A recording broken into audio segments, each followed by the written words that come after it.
அன்பார்ந்த முருக பக்தர்கள் வணக்கம். நான் ஜெய்மிஸ் கே கோபி. இந்த 2025ஆம் ஆண்டு என் வாழ்வில் நடந்த அற்புதம், அதிசயங்கள், முருகப்பெருமான் எனக்கு இட்ட பணிகள், இது எல்லாத்தையும் பற்றி தான் இந்த காணொலியில் பார்க்க போகிறோம். இந்த 2025 ஆண்டு முழு பயணத்தில் என்னால் மறக்க முடியாத ஒரு விஷயமும் ரொம்ப மனம் நிறைவான விஷயம் எது அப்படின்னு பார்த்தீங்கன்னா, எனக்கு தியானத்தில் வந்த உத்தரவான எல்லார் உள்ளங்களிலும் இல்லங்களிலும் அருணையனார் பெருமான் வழிபாடு செய்யணும் அப்படின்னு சொல்லி ஒரு உத்தரவு அதை நான் ஒரு நேர்காணலில் சொல்லி, தனிப்பட்ட காணொலியிலும் சொல்லி, இன்றைக்கி எல்லா முருக பக்தர்களிலும் எங்கேயாவது ஒரு இடத்துல அவங்களோட அலுவலகங்களிலோ இல்லை கார்லேயோ இல்லை அவங்க வீட்டு பூஜை அறையிலையோ எங்கேயாவது ஒரு இடத்துல அருணையனார் படம் சின்னதோ பெருசோ வச்சு வழிபடுறது ஒரு பெரிய நிகழ்வு. உண்மையிலே சாதாரண விஷயம் கிடையாது அது. ஏன்னா திருப்பம் தரும் திருப்புகழ் நான் எழுதுறதே இப்போ வரைக்கும் என்னால் நம்ப முடியல. நம் எழுத்து வடிவில் மக்கள்கிட்ட கொண்டு போய் ஒரு விஷயத்தை சேர்க்குறோம். அது வார வாரம் குமுதம் பக்தி சேனலில் வருது. அதுவும் முருகப்பெருமான் கருணை தான். அப்படிப்பட்ட ஒரு விஷயத்தில் அருணையனார் பெருமானோட வழிபாடு எல்லாரோட இல்லங்களிலும் நீங்கள் செய்யுங்க, உள்ளங்களிலும் செய்யுங்க. காரணம் அருணையனார் பெருமான் எங்கே இருக்காரோ அங்கே முருகர் இருப்பார், முருகர் எங்கே இருப்பாரோ அங்கே அருணையனார் இருப்பார் அப்படின்னு சொல்லி நான் சொன்னதுக்கப்புறம் இது எல்லா முருக பக்தர்களும் இந்த வழிபாடை போற்றி செய்கிறது உண்மையிலே ஒரு பெரும் நிகழ்வு. இதுக்கு முருகப்பெருமான் கொடுத்த உத்தரவும் அவரோட கருணை இல்லாமல் நிச்சயமாக நடந்திருக்காது. ஏன்னா எல்லா விஷயமும் எல்லாருமே சொல்கிறாங்க, அதை எல்லாராலும் ஃபாலோ பண்ணுறதும் கிடையாது, எல்லாராலும் ஃபாலோ பண்ணவும் முடியாது.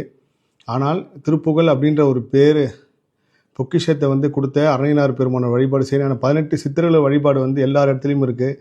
18 சித்தர்களும் ஒரே படத்தில் இருக்கிற படங்கள் நிறைய பேர் வீட்டில் வச்சு வழிபடுறீங்க. அதில் நம்மளுக்கு ஒரு பெரிய பொக்கிஷத்தை கொடுத்த அருணையனார் பெருமானோட வழிபாடு செய்யுங்க அப்படின்னு சொன்னது உண்மையிலே இந்த 2025ஆம் ஆண்டு முருகப்பெருமானுக்கு கொடுத்த ஒரு பெரிய பாக்கியம் தான் சொல்லணும். அதுக்கப்புறம் இந்த 2025ஆம் ஆண்டில் நான் பார்த்த ஒரு பெரிய அதிசயம் கார்த்திகேயா முருகர். அந்த முருகர் என்கிட்ட வந்தது, நான் அதுக்கப்புறம் அதை இமயமலை வரையும் கொண்டு போய் சேர்த்தது, இது எல்லாமே ஒரு பெரிய ஆச்சரியம். அதை என்னால் மறக்கவே முடியாது. அதுக்கப்புறம் வாட்ஸ்அப் சேனல் உருவாக்குனது. நம்ம வீடியோவில் பேசுகிறோம், நேர்காணலில் பேசுகிறோம், இன்ஸ்டாகிராமில் பேசுகிறோம், சோஷியல் மீடியாவில் பேசுகிறோம், ஃபேஸ்புக்லேருந்து எல்லா இடத்துலையும் பேசுகிறோம். அப்படின்றத தாண்டி நம்ம நினைக்கிற விஷயத்தை தியானத்தில் வர உத்தரவை எந்த நேரம் பண்ணாலும் நம்ம உலகம் ஃபுல்லாக இருக்கிற முருக பக்தர்களோட ஒரு விஷயத்தை கொண்டு போய் சேர்க்கணும் அப்படின்னா வாட்ஸ்அப் சேனல் அப்படின்ற ஒரு பெரிய விஷயம் உதவியாக இருக்கும்னு நான் நம்பினேன். அதே மாதிரி உண்மையிலேயே அந்த வாட்ஸ்அப் சேனல் ஒரு பெரிய பாலமாக இருக்குது எனக்கும் முருகர் சொந்தங்களுக்கும் நடுவில். எனக்கு உண்மையிலே அதில் பேசுகிறப்போ நேரடியாக பக்தர்கள் கூட பேசுகிற மாதிரி ஒரு இன்றைக்கி கூட ஒருத்தவங்க ஒரு கேள்வி கேட்டிருந்தாங்க, திருப்புகழ் அர்த்தம் தெரிஞ்சு படிக்கணுமா இல்லை சாதாரணமே படித்தாலே போதுமா அப்படின்ட்டு.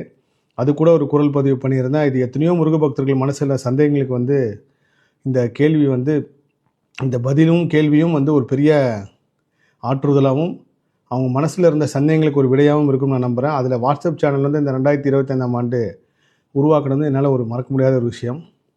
இந்த 3 விஷயங்களும் 2025ஆம் ஆண்டு என் வாழ்வில் நடந்த ஒரு பெரிய அற்புதம். அது மட்டும் இல்லாமல் கார்த்திகேயா முருகர் புதுசாக ஒரு முருகர் செஞ்சு இமயமலையில் கார்த்திக் சுவாமி டெம்பிளில் போய் வைக்கணும் வந்ததும் இந்த 2025ஆம் ஆண்டு தான். முதல் இமயமலை பயணம் போகிறப்போ கார்த்திக் சுவாமி கோயிலில் வந்த உத்தரவு கண்டிப்பாக அதுவும் நடக்கும். இதே மாதிரி பல காணொலிகள் வரும், அடுத்தடுத்து பாருங்கள். இந்த 3 விஷயங்கள் என் வாழ்வில் 2025ஆம் ஆண்டு மறக்க முடியாத விஷயங்கள். இது எல்லாமே முருகர் கருணையால் தான் கிடச்சிது. எல்லா புகழும் முருகனுக்கே. நன்றி.